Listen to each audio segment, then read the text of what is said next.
Ito ang unbelievable naman na sinabi. Ito talaga, hindi ko maarok kung anong nangyayari na rito sa ating mga opisyal. Etong si Executive Secretary Bersamin, believe ako rito, naging Chief Justice pa naman ito. Kita mo ba naman, sinabi niya, ngayon lang, kung sasabihin daw ng ICC na arestuhin si Senator Bato de la Rosa dahil sa mga supposedly mga war crimes, ay gagawin daw ng Pilipinas.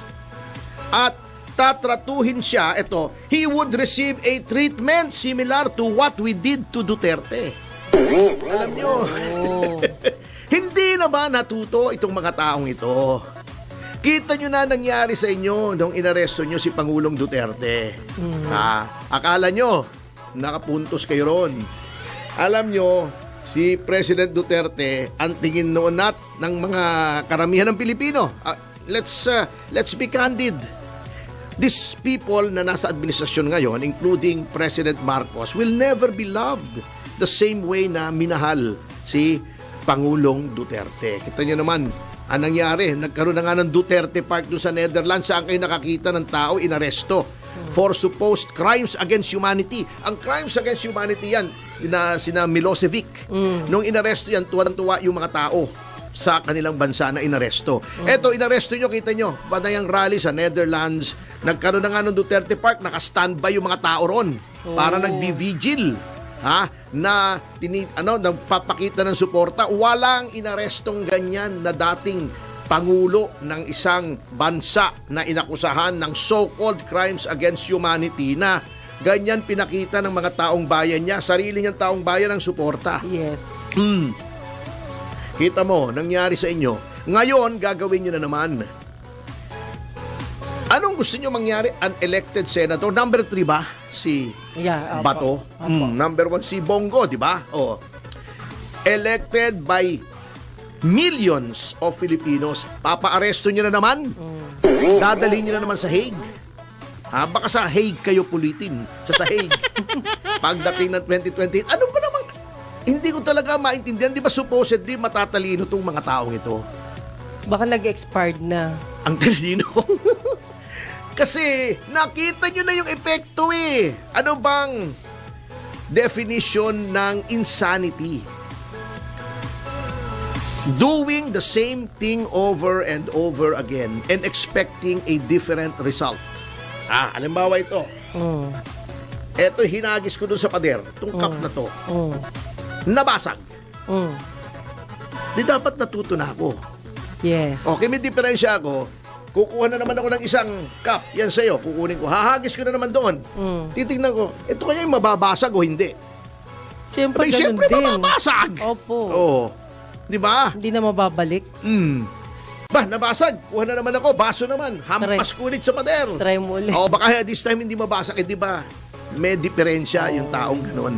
Nakita mo na yung diferensya. Pangalawa, for a former Chief Justice to say that, sorry kaibigan ko tong si Chief Justice Bersamin at yung pamilya niya, pero hindi na talaga ako makatiis dito sa mga ganito. Kita mo naman ang sabi niya, parang hindi naging Chief Justice Yan Eto daw, kasi bagamat tayo daw ay umatras na sa ICC, we are obliged to cooperate with court warrants as the country remains a member of Interpol. Ang Interpol na nga po ang nagsasabi na walang obligasyon. Kasi hindi naman treaty itong sa ICC. Hindi naman considered a treaty. Sabi ng Interpol, nandun sa kanilang website for all to see. Ang pagpapatupad ng warrant ng Interpol o mga request ng Interpol ay hindi obligatory. Ito ay naaayon sa batas ng bansa na hinihilingan na ipatupad yung request ng Interpol, including warrants. Very clear yan. I-fact check nyo po ako. Lahat naman kayo marunong mag-Dan Fernandez, di ba? Mag-Google. Nariyan po yan, very clear. Pangalawang puntos. Pangatlo, ano pong nakalagay sa ating konstitusyon? Chief Justice ka dati. nakalagay, no person shall be deprived of life, liberty, or property without due process of law. Hindi pwedeng pagkaitan ng kalayaan ang isang tao kung hindi dumadaan sa proseso. Ayun. Ano pong proseso ng naririto? Yung extradition law. Nakalagay sa extradition law, yung request for an arrest ng ICC na iko-course mo sa Interpol Opo. ay in effect extradition yan. Tignan niyo yung extradition law kung hindi ako tama. Okay. Nakalagay po na may proseso bago ikaw ay extradite. Yan ay dadaan sa RTC. Magre-request yung DFA, pupunta sa DOJ. Ang DOJ magpa-file ng petisyon sa RTC. Lilitisin yan at yan ay applicable pa. Appealable pa sa Court of Appeals bago ipatupad. Okay. May sinasabi silang batas na kapag daw ganyan ay pwedeng arestuhin. Hindi po yun ang konteksto ng batas. Basahin nyo pong mabuti. Number 1, ang batas po natin, yan ay Republic Act, therefore an act of Congress. Yan pong batas na yan ay should be read in harmony with the Extradition Act na panahon ni Marcos Sr. ginawa. Kasi ang rule po sa legal hermeneutics or yung pag-i-interpret ng batas ay kapag may mga batas na iba-iba tungkol sa same subject, i-harmonize yan. Anong ibig sabihin i-harmonize? Titignan nyo kung paano yung kanilang mga provision ay hindi magkakasalungat. Number 2, kahit may RA yan, kahit may treaty yan, hindi pwedeng maniig ang Republic Act, ang treaty, sa saligang batas. Bakit? Even a treaty, sasabihin na, may treaty tayo, ganun-ganito, hindi po pwedeng manaig ang treaty sa saligang batas. I-fact check nyo rin ako kung hindi totoo. Batukan nyo ako pag hindi totoo. Bakit? Sapagkat ang principle pong sinusunod sa international law, ang isang treaty o tratado, hindi tarantado ha. Sila yung sa Malacanang. Tratado. Sa Spanish, ang treaty ay tratado. Opo. Diba? Inuulit ko, iba yung tarantado. Nandun yun sa may Pasig River. Oo, mga tarantado. Oo. Okay. Nakalagay po ang level, ang stature ng isang treaty ay kapantay lamang ng Act of Congress, ng batas na ginawa ng Kongreso. Okay. I see. Anong ibig sabihin na ang kanyang level ay isang Act of Congress? Hindi pwedeng manaig sa konstitusyon. Bakit? Common sense. Kaya nga ang highest law ay konstitusyon. Lahat ng batas, lahat ng gagawing batas ng Kongreso, executive order ng Pangulo, Opo. administrative order ng lahat ng departamento ng gobyerno ay dapat hindi lalabag sa mga probisyon ng saligang batas. Ang saligang batas, ang panuntunan, ang exemplar, ang standard ng lahat ng gagawin ng gobyerno. Buong gobyerno, legislature, executive, even the judiciary, siyempre, tinitingnan nila kung ano yung konstitusyon. Ito nakakatawa. Ito nakakatawa. Sabi ni Bersamin, sorry talaga ha, bilib na bilib ako dati rito eh. If there is an Interpol notice, we proceed. In-explain ko na yan.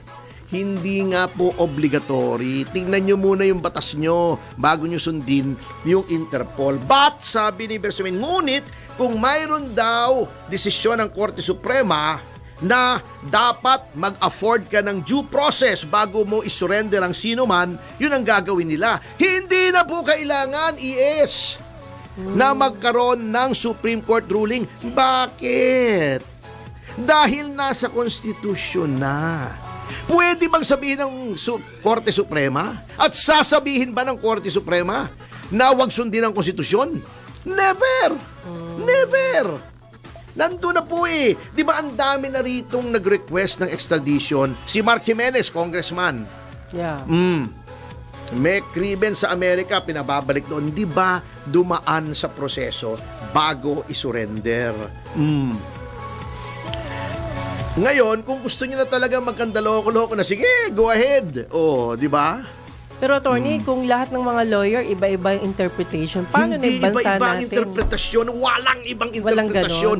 Ang inagsisabing, pwede mong kunin ng kahit sino ritong Pilipino at padala mo sa Amerika ng sa Hague o sa Ganon-ganon impyerno, ng ganon-ganon lang. Ay, mali! Sinasabi ko na sa inyo, mali! Oh. Mali! Ba't nagkaganyan siya? Ba, ewan ko, mali! Sa konstitusyon eh. Ngayon. No, kailangan mo na. Yun ang nakakatakot Wow! na. Minsan gusto mo yung tuwang ulo mo sa pader eh. Buti na lang, malayo yung Grabe talaga, hindi ko maintindihan. Kailangan mo bang pag-isipan, uunahin mo yung request ng Interpol sa saligang batas. Ayun na nga po eh. Ngayon, kung gusto nyo kengkoy ang mangyari sa inyo sa 2028, okay, eto mga gawin nyo. Paaresto nyo si Bato, padala nyo sa Hague. I-appoint nyo si Remulla na ombudsman. Sige, go ahead. Patay na tayo dyan. Oo. Ngayon, i-impeach nyo, i-convict nyo si Sara Duterte. Sige! Pag hindi maghalong banat sa tinalupan, hindi ako nagsasabing manggulo tayo, ha? Pero baka hindi na natin makontrol. Ngayon, kung akala nyo, nandiyan kayo sa Malacanang, naniniwala kayo sa sarili nyong propaganda. Kasi sabi ni Gadot, propaganda daw yung tumataas ang Hindi ako nagsabi nun. Hindi daw kapanipaniwalang SWS. Si Gadot na nagsabi niyan. Unless nag-change mind siya, ha? Dapat sabihin niya. Ay, hindi pala propagandang SWS. Mag-sorry siyang sinabi niya yon sa SWS. At explain niya kung bakit nag-iba ang isip niya. Sige, gawin niyo yan. Baka akala nyo wala kayong feel sa ground, baka akala nyo natutuwa sa inyo yung mga taong bayan.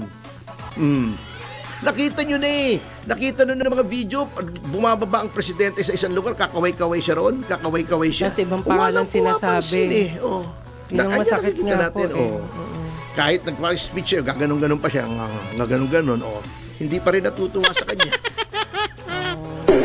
Kawawa naman. Ibig sabihin, wag na. Ewan ko. Ay, bahala kayo. Sabi nga nila, if your enemy is making a mistake, don't try to stop them. Di, okay lang. Go ahead. Trip nyo yan Walang basagan ng trip, di ba? Parang ganun din sabi ni Attorney Peralta. Ano? Sabi niya, when bad circumstances happen, stand your ground and move on. Ayun na sabi. Parang yan. Di ba? One secret to happiness is to embrace all that happens in our life with peace and prayer that God will be with us all the way. Ganun ba yun? Parang walang connection doon sa topic. Hindi. Pinapakalma lang kita, attorney, kasi alam ko naman ang sense mo. Hindi ako nagagalit na frustrate ako kasi parang wala nang sinusunod na saligang batas dito. Parang ito. Yun nga po yun. Sabi ni Boying Remulla, tuloy-tuloy daw ang paghuhukay sa Batangas. Naghuhukay baka lumalim na yung sobra. Bakit hindi kaya nila isama si General Torre? Yun ang maghuhukay. Natatanda ko tuloy yung pelikula ni Jojo Alejario. Huwag mong buhayin ang bangkay! Huwag! Ayan na. Galit na si Winner. Ngayon, wala pa namang ebidensya. Bigla ka nang hihirit, baka kasama to sa EJK. Ano namang ebidensya mo? Sinabi na nung prosecutor general mo na hindi pwedeng umaksyon ang DOJ nang walang affidavit. Kaya nga ako nagtataka, yung bang si Totoy ay may affidavit na kapag siya ay napatunayan na nagsisinungaling, pwede siyang demanda ng perjury? Wala po. Wala nga, di ba? Otherwise, hindi magsasalita si Prosecutor General Fadulio ng gano'n. Yun na nakakaalam ng ginagawa niya. Yan kilala ko yan. By the book yan. Ngita mo, kinontra niya yung kanyang sariling Secretary of Justice sapagkat alam niya kengkoy yung ginagawa ni Boying Remulla. Sige, pupunta ako ron sa DOJ. sasabihin ko, si Wenner, maraming pinatay, 100. Na mga wag sa bungero. Opo. Yung mga kabo ng wedding. Morning, sir. Alam mo, Nako. 'di ba kahapon pinuri natin. Opo. Si Pangulong Marcos dahil tumataas daw ang Trust kanyang rating. trust rating. Ngunit nagulat ako. Oh, Hindi pala, 'di ba ang nagsabi na tumataas ang trust rating niya ay ang Social Weather Station. opo. Hindi pala naniniwala. Sino? Si Secretary Larry Gadon sa SWS. Gano'n. Oo, eto, sinabi niya ito noon. Sabi niya, ang Pulse Asia daw, si Atty. Gadon na nagsasabi nito. Opo. At ang Social Weather Station ay mga propagandista Oh. at mga dilawang organisasyon. Yan. Ala. Magaling daw ang SWS sa propaganda at hindi ka panipaniwala. Ibig sabihin, para kay Secretary Larry Gadon, hindi ka panipaniwala na tumataas Ang trust rating ang ni trust boss. rating ni Pangulong Marcos. Hindi ko po sinabi to. I-research nyo po. Grabe. Kung ayaw nyong maniwala sa amin. Opo. Na hindi po kami nagsabi, tayo, pinuri natin. Opo. So, hindi pala ka panipaniwala na tumaas ang trust rating ni Pangulong Marcos at ni Speaker Romualdez. Oh. Propagandist daw, sabi ni Secretary Gadon Ala, anong resource mo yan, sir? Eto, Inquirer. Inquirer Tingnan mismo. nila, ako hindi magsasabi rito kasi paano ako magsisinungaling dito? Pwede mong i-replay yung ating Opo, programa. anytime para malaman kung ako'y nagsisinungaling dito. Hanapin niyo po. Ayan. Well, anyway, maganda na rin yan. At least, sir, sinasabi lang natin kung ano yung nakikita mo at Oo. nababasa mo. Hindi ko naman alam na hindi pala naniniwala si Secretary Gadon sa SWS. So, mali ayon sa kanya. Social Weather Station. Ito, maliwanag. Oh. Ito. Ba't nasabi niyang dilawan? Ano mong ibig sabihin Abay, niya po? ewan ko sa kanya. Hindi Siya ko alam nagsabi. yung dilawan. Oo, di ba? Naku po. Hanapin natin kung ayaw niyong maniwala. Hindi, naniniwala ako, sir. Ito, kung ano sinabi niya. Okay, sige. Social Weather Stations. Yan ang sinabi niya. Kayo talaga. Yan, talaga oo. unang hirit yan, ha? Ayan, ito. Sinabi niya ito. Yan, Ito ang sinabi niya. Imagine, sabi niya, there are 55 million Filipinos. Yung mga botante daw, 55 milyon daw ang botante, pero 1,800 lang daw ang itanong. Sabi niya, what kind of joke is that? So yung palang survey na tumataas ang trust rating kay Pangulong Marcos, joke Hindi okay para sa kay Secretary Gadon. Larry Gadon. Yan. Kaya daw, sabi niya kasi, eto daw Facebook niya, may Facebook daw na nag-conduct ng survey. 165,000 daw ang respondent. Noong 2019 daw, number 3 siya sa senador. Oh. So, dapat daw nanalo siya. Talaga? Oo. Oo nga naman. Yun ang sinasabi ni Gadon. Hindi pala siya naniniwala raon. Mabigat. Anyway, iwanan na natin yan. Baka ngayon, since tumataas ang trust rating ni Pangulong Marcos ayon sa SWS, baka naniniwala na siya. Oo. Anyway. Marami talagang unbelievable na sinasabi yung mga tao. Ang hirap minsan sa kanila, pag sila ay hindi pabor sa kanila, propaganda. Ayun. Pagkapabor sa kanila, totoo. Tayo hindi ganyan Kaya pinuri natin si Opo. Pangulong Marcos. At saka si Chis Escudero, pati si Speaker, sinabi tumaas daw ang rating. Di ba? Oo.